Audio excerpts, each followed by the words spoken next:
Hello everyone. So we have given an expression 8 divided 2 bracket 6 minus 2. So 6 minus 2 is 4 and here 2 multiply.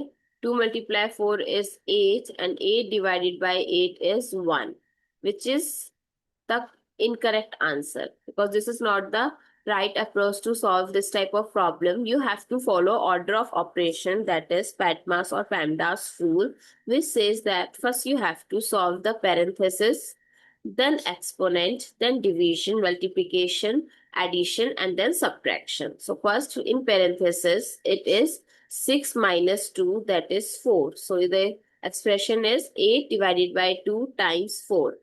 Now, we have to first solve the division from left to right. You can solve the multiplication because both have same priority, but we will solve it from left to right always. So, we will write this as 8 divided by 2 times 4. This is the correct way to write and to solve. Now, we can cancel out the 2 and 8. This gives us 4 times 4, which is 16. So, what is the correct answer? 16, not 1. I hope it's clear and you learned something new. If you find it useful, don't forget to share your feedback through like, share, comment, and subscribe to my channel. Thanks for watching. See you in the next video.